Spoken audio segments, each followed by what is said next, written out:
En mi estado, por ejemplo, Bahía, hay un gran contingente Claro. de población negra que es importante. Hay también la población japonesa, ya es en el siglo XX, ¿no? Y ahí en el estado de São Paulo es muy importante. Hay bolivianos, muchísimos bolivianos también que trabajan en São Paulo. Hay una población también siria libanesa muy grande, ¿no? Y también de españoles, de portugueses. Entonces es un país que ha recibido gente de todas las partes del mundo. Hoy en la prensa internacional es noticia el tema del riesgo en Brasil de la economía. ¿Qué significa? Bueno, hubo una evaluación de la agencia de clasificación de riesgo Standard Poor's que ha bajado la clasificación de Brasil a un nivel junk, o sea, como de no inversión. ¿Ah? Eso ha tenido un impacto ya fuerte en términos del cambio brasileiro. Hoy hubo una devaluación más sentida de la moneda brasileira frente al dólar y eso va a impactar seguramente en términos de tasas de interés, de los premios y de los precios también, ¿no? Entonces es un momento delicado ahí para... Sabemos, claro, que las agencias de riesgo hacen eso también con cálculos políticos, pero ese es un tema que hay que ser enfrentado ahora por el gobierno. Esto significa que todos los grandes proyectos, por ejemplo, en materia petrolera, pueden frenarse. No frenarse, pero es un reto que se añade a los problemas que ya hemos venido enfrentando en Brasil con el problema en Petrobras. Ese va a ser un reto que se añade, ¿no? Porque eso eleva también, se hay una elevación de la tasa de interés, si hay una devaluación de la moneda, si hay premios más altos para que Brasil tome préstamos en el mercado internacional de créditos, eso seguramente puede venir a afectar los proyectos por venir. El grupo BRIC, famoso, que se habla también en los medios, que Brasil junto con Rusia, India, China, es en economías que pudieran ser tan emergentes que pudieran hacer contrapeso en el sistema internacional. Eso va a ser muy importante. El nuevo Banco de Desarrollo, ¿no? de los BRICS ya se está hablando que va a hacer sus primeros préstamos ya en el primer trimestre del año 2016. O sea, si en Brasil tenemos esa nueva realidad de ajuste fiscal y que el Banco Nacional de Desarrollo Económico y Social, el BNDES, ha disminuido sus préstamos, ¿no? Que en casi 50% ese año, esa nueva fuente de financiación por parte de los BRICS, que es una necesidad china, ¿no? De estabilizar su economía haciendo préstamos más que inversiones internas y domésticas en su propia economía, con ese llamado aterrizaje suave chino, estos capitales chinos y de los demás países de los BRICS pueden ser una nueva fuente de financiación para los proyectos en nuestros países y puede ayudar muchísimo a Brasil a partir del próximo año. Eso le ha permitido a Brasil entrar en en las grandes ligas de la economía mundial, estar presente en el grupo de los 20, participar en diálogos con Estados Unidos y con Rusia, es decir, estar con China, con Corea.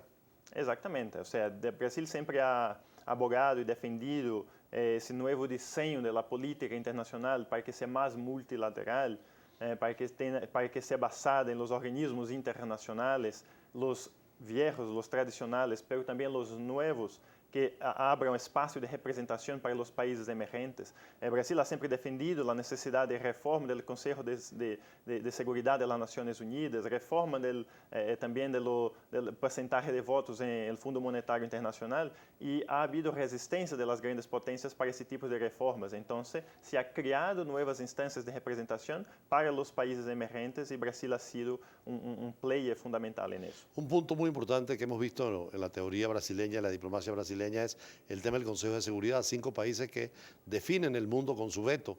Brasil estaría dispuesto a incorporarse al Consejo de Seguridad. Aparentemente tiene el apoyo de América Latina, ¿no? Exatamente, porque para Brasil não há essa representação do Conselho de Seguridade vem como resultado do fim da Segunda Guerra Mundial. Estamos em um mundo que já é muito distinto, que já não há mais o mundo dividido em duas partes, comunista e capitalista.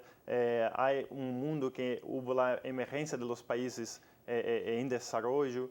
Então, o Brasil labora por a necessidade de uma representação africana, uma representação latino-americana, mais representações do mundo em desenvolvimento de Ásia, para que se dé hecho um conselho representativo da multiplicidade do mundo atual. La política brasileña es muy activa y la diplomacia dicen que es la mejor diplomacia del mundo. ¿Por qué se forman también los diplomáticos brasileños? Bueno, la Cancillería brasileña ¿no? tiene una escuela de formación que se llama el Instituto Rio Branco, ¿no? Y la tradición también del Itamaraty, como la Casa Diplomática Brasileira, que viene del comienzo del siglo XX. ¿no? Diplomáticos de carrera permanentemente. Diplomáticos de carrera, siempre con concursos públicos que seleccionan los candidatos todos los años.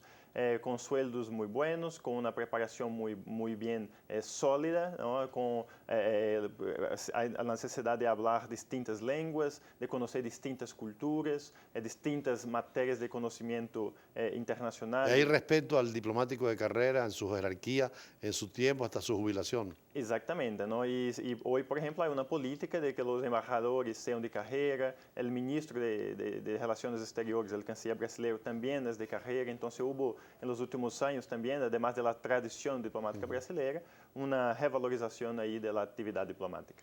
¿Cómo ve América Latina y el Brasil ahora con estos mecanismos de integración, el ALBA, UNASUR, el caso de la comunidad andina, la nueva realidad de la Alianza del Pacífico? Sí, yo he visitado recientemente también la nueva sede de la UNASUR ahí en Quito, ¿no?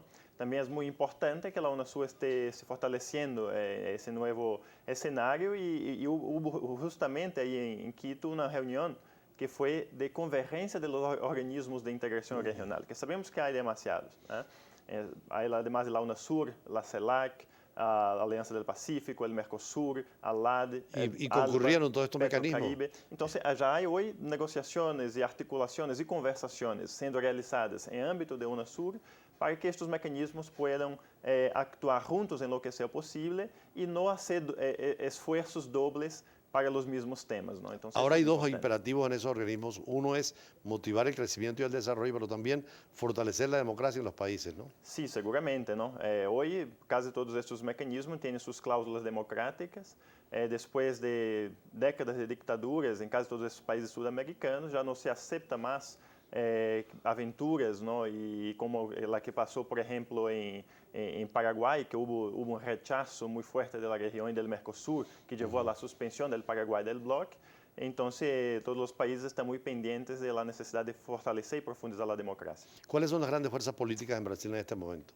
Bueno, en este momento, además del gobierno con el Partido de los Trabajadores de la presidenta Dilma, el PMDB es un partido muy fuerte, muy grande, ¿no? Que hoy tiene la presidencia de la Cámara de Diputados. Que rompió con el Senado. gobierno, ¿no? El presidente de la Cámara de Diputados sí rompió con el gobierno, hoy se declara opositor y por eso hace esos movimientos más en defensa del impedimento de la presidenta Dilma, pero hay también el presidente del Senado, que es del PMDB, y el vicepresidente de la República también, que es de ese partido, ¿no? Entonces yo diría que hoy el PMDB es un partido que es muy fuerte en la política nacional.